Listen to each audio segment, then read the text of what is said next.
Elsie Fisher is a veteran. At 15, the actor has already been working solidly for a decade. She capped her 10th year with a star-making turn in the coming-of-age film 8th Grade. She made her mark with Kayla, a newly minted teen with a week left of middle school and the arduous task of navigating social mores in the time of social media. Elsie could relate to some of Kayla's struggles. She's been open about her experiences with anxiety, though she isn't letting it stop her from learning the ins and outs of award shows and red carpets. For W's annual Best Performances package to reminisce on her first audition with 8th grade writer, director Bo Burnham, her first movie role, and her favorite Halloween costume yet. What was the audition process like for 8th grade? The audition process was very fun, actually. I'm pretty used to auditions not being the greatest, and Bo Burnham, the director and writer of the film, was just very kind. I remember I walked into the room and I was super nervous about it, and I sat down and I had the script in my lap, and I started doing the scene, and I knocked it off my lap, and it was so embarrassing, but he was great about it. When you read the part, did you recognize yourself in it? I was very excited for the movie for a plethora of reasons, but one of the top reasons was, I really identified with the way that Kayla spoke, because that's how I speak, as you can see right now. We have to talk about the pool party scene. So many women of all ages probably watched that scene and felt like they were living with you, and have experienced that exact moment. Was that a hard scene to shoot for you? Did you pick your own bathing suit? For Kayla, going to a pool party is very anxiety-inducing. I did not pick my own bathing suit, that was pre-planned. They wanted a lime green one so she would stick out. I still have the bathing suit, though. I love it. You wear it? Yeah, I mean, I don't go to the pool that much, but that's my bathing suit now. Where did you grow up? I grew up in the mountains above Palm Springs. I live in Thousand Oaks now, though. Did you have to evacuate? Yeah? We're all good now, though. We went down to our cousin's house, so it wasn't terribly far, but we had to pack our 2 dogs in the car, and we have a cat too, and my brother and me and my dad. So it was very cramped. We also had to evacuate another fire back in. However, many years ago, when we were living in Palm Springs, yeah, I'm like, I know the drill. How old were you when you started realizing you wanted to be an actress?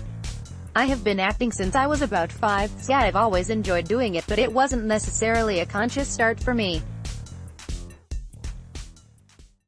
The first job I ever had when I was younger was Despicable Me. I did a voice in those movies. I played the youngest daughter, Agnes, with the big ol' ponytail on the top. Do you have a minion of your own? I do not have my own minion anymore. I used to have a minion. I used to have a ton of the stuffed toys. They were very generous and gave me a lot of that stuff. Did you have a favorite toy growing up? Yes, there's this brand of toys called Littlest Pet Shop, and I got one after I did every audition as like incentive to keep going to auditions. But I had this one bat one that was really cute called Batty, and I don't know where it is now. I'm really sad about that, but it was and is my favorite toy. And what was your audition outfit? Did you have a set outfit you wore? I didn't. It was more just like, my parents picked out something that looked presentable. I refused to wear dresses or skirts, so yeah, I was mostly nicer jeans and a short sleeve button-up in my hair, and bunny buns, as they called them. Do you love buns? I don't actually. I hated them, and I still do. I don't usually like having my hair up, except for now. It's very fun. No, yeah, I like to let my hair down and let it free, because buns are painful, too. My parents thought they were cute, and I guess they were, but what was your favorite birthday? Not year, but event on your birthday. For my 9th birthday, I believe, I didn't want any presents.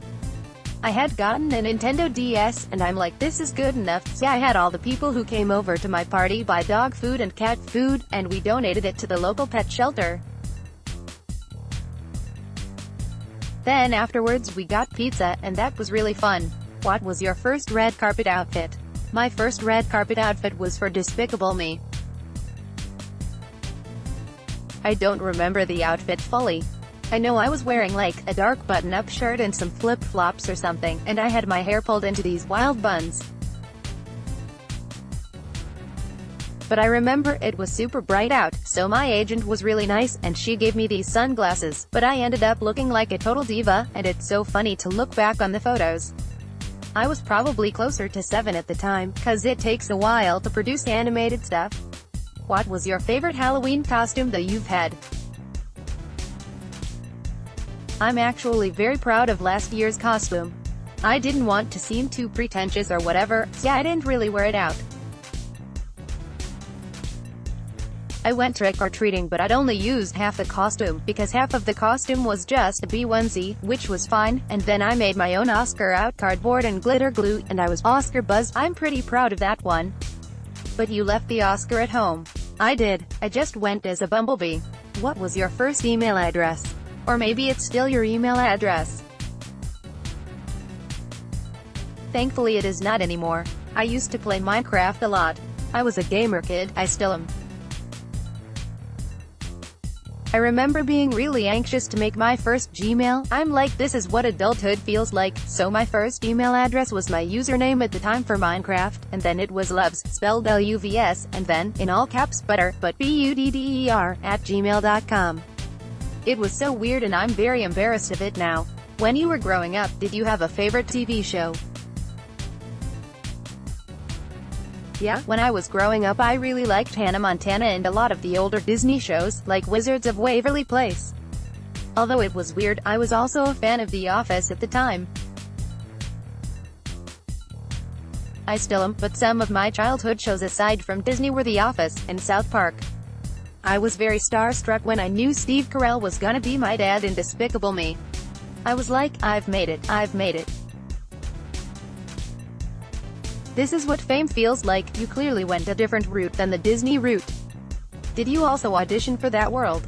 Or did you just decide not to be a Disney kid? It was never a conscious decision on my part to just not be a Disney kid, but I wasn't really auditioning for that type of stuff. I don't think I was ever the right look or the right attitude. I got acne pretty early on, and I don't think a lot of Disney shows want acne. I don't know, I was also always just more interested in serious projects, and right now, when I'm in a position to pick my stuff somewhat, I just want to go for genuine characters. Best Performances, featuring Nicole Kidman, Claire Foy, Rami Malek, and 29 of Hollywood's biggest stars.